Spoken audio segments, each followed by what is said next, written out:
মৃত্যু ও কবরের মধ্যে পার্থক্য।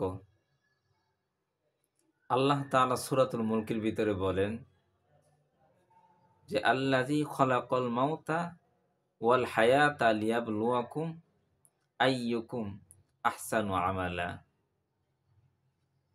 যিনি সৃষ্টি করেছেন মৃত্যু আর হায়াত, জিন্দিগি, এই জন্য যে লিয়াবলুয়াকুম আইয়ুকুম আহসানু আমালা, তোমাদেরকে পরীক্ষা করতে পারে তোমাদের মাঝে, তোমাদের মধ্যে কর্মের দিক দিয়ে কে উত্তম। তা আল্লাহ তাআলা এখানে সর্বপ্রথম ব্যাখ্যা করেছেন, বর্ণনা করেছেন আগে মৃত্যুর কথা। হায়াতের আগে কেন আল্লাহ পাক এই মৃত্যুর বর্ণনা আগে করলেন? এর কারণ হচ্ছে মুফাসসিরিন কেরামরা তারা লিখেছেন যে মানুষ যেন তার জীবনের প্রতিটা মুহূর্তে যেন মৃত্যুর কথা স্মরণ করে। এই কথা যেন সে না ভাবে, কখনো যেন যে সে কখনোই সে যে মৃত্যু হবে না এই চিন্তা যেন তার মাথার ভিতরে না আসে। সে যেন মনে করে যে মৃত্যু তার যে কোনো সময় হয়ে যেতে পারে। মৃত্যুর স্মরণ একটা মানুষকে সমস্ত গুনাহ থেকে তাকে মুক্ত রাখে। হযরতে মাওলানা তারিক জামিল তিনি বলেন যে একটা মানুষ দুনিয়াতে কত পরিশ্রম করে তার সম্পদ কামাই করার জন্য, মেল ফ্যাক্টরি ইন্ডাস্ট্রি করার জন্য কত শ্রম, কত সময় সে ব্যয় করে।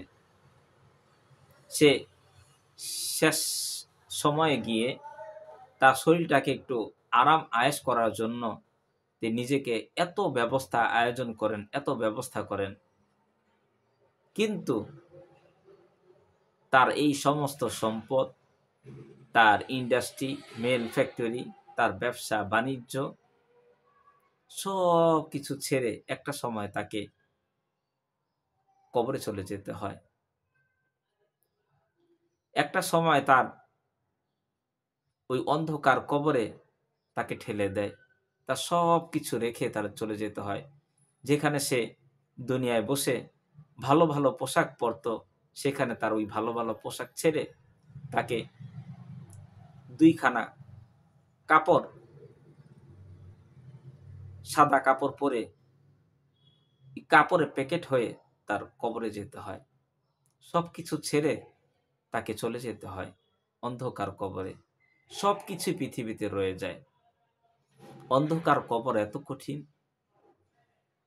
যেখানে একা থাকতে হবে, একাকিত্বের ঘর, যেটা পোকামাকড়ের ঘর, যেখানে আলো নাই, বাতাস নাই, অন্ধকার, এর উপরে আবার অন্ধকার। সেই অন্ধকার কবরে আপনার আমার ঠিকানা হবে। সবকিছু ছেড়ে, এই পৃথিবীর মায়া ছেড়ে চলেই যেতে হবে। একটা মানুষের সর্বশেষ পরিণতি, ঠিকানা, তার সর্বশেষ মঞ্জিল, তার মঞ্জিল, প্রথম মঞ্জিলই হচ্ছে কবরের মঞ্জিল। এটাই তার ঠিকানা হবে। দুনিয়া মায়া ত্যাগ করে তার চলে যেতে হবে। একটা মানুষ যখন চলে যায়, তার হয় পৃথিবীতে রোগ শোক হয়ে তারপরে সে পৃথিবী থেকে বিদায় নয়, না হয় সে হঠাৎ মৃত্যুবরণ করে, না হয় সে কোনো রোড দুর্ঘটনায় মৃত্যুবরণ করে। এই পৃথিবীতে তো এমন অনেক ঘটনা ঘটেছে যে সন্তানের সাথে সে আনন্দ করতেছে, খেলতেছে, হাসি তামাশা করতেছে, এমন টাইমে হঠাৎ ব্যথা উঠেছে, বুকে ব্যথা, একটু পরে সে চলে গিয়েছে। এই দুনিয়ার মায়া ত্যাগ করে অন্ধকার কবরে চলে গিয়েছে। আল্লাহ পাক আমাদের সকলকে বুঝার তৌফিক দান করুন। আমিন।